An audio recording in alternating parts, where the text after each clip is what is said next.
I'm cryptoFOXXY, and this is your crypto news for today. We're going to talk about what's going on with Bitcoin. Is it going to break 100K or is it going to drop below support? Let's take a look at what's going on in the overall market today. Let's get into it. Hit the like button, subscribe to the channel if you haven't already. Follow me on X as well if you are watching over there. And more importantly, what's going on with Bitcoin? What's going on with this hair? I don't know what is going on with my hair today, but anyways, I'm just kidding. So Bitcoin's next move. What's going to happen? What are we going to see here?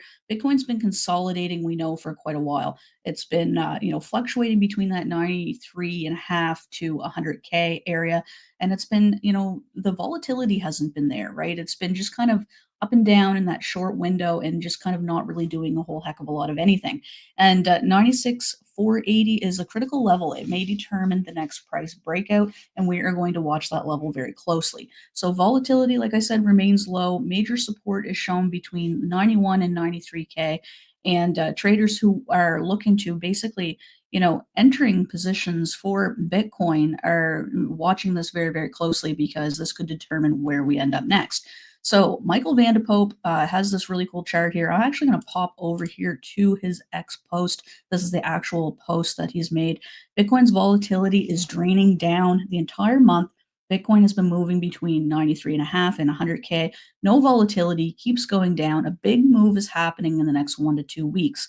Given the trend, I would say up.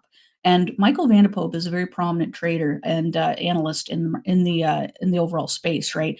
And he's showing here that this is the ideal zone for entries, right? And this is obviously, support and resistance and all that good stuff, right? He's got this all mapped out here. And, really what it comes down to is the fact that there's not much price action going on. And if there is trades occurring, it could be OTC, people purchasing from others, because we know that Bybit got hacked.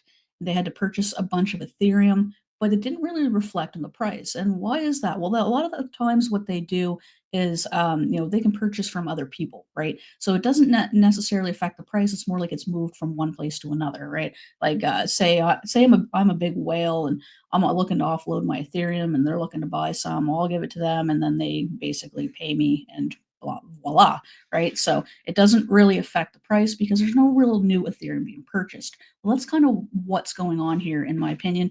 I think that there is, a number of market manipulation things going on as well, and it's just kind of something that we're going to have to get through, because there's a lot of speculation as well to data coming in saying that institutions are buying and panic sellers have been basically offloading their positions. We can see this right here. So this is the retail, right? This is retail. This is retail really high. It's like everybody was excited.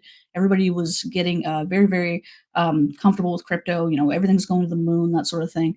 And not quite to that euphoric phase, though. We weren't. I didn't see that. We weren't quite there. It was more of a belief thing, right? Like everybody was kind of, excited about crypto again, and this could actually be real, and I could make some money this year. And then we had a ton of things going on with like market manipulation. It was, after the election, and then a ton of crap about Trump was coming out and stuff like that. And it seems that retail just kind of dropped off, especially, into December and January. And, what are we seeing here? Well, we're seeing large investors. See how this goes? Crossover, large investors are jumping in and basically taking those positions. So, really, what are we doing? The people who are selling right now are giving their money really to the big investors, the institutional funds, those types of things. And this is why I'm holding my crypto. I'm not selling it. I'm not telling anybody what to do with theirs. I'm just letting you guys know that this is occurring because it's something that we've been definitely noticing.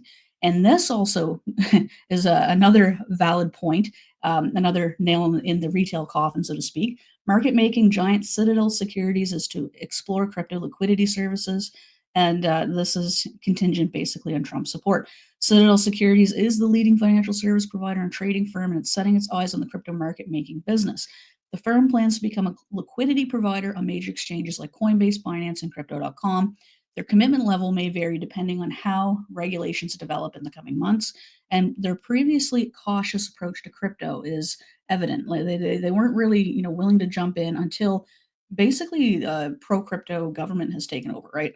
They maintain limited involvement in crypto trading, and now they're willing to give because they see how much, how much potential crypto has, and they want a piece of the pie. They're FOMOing in as well. So, you know, selling right now is basically giving your money to these big institutions, and that's really why we're here in the first place, because we want to make money too.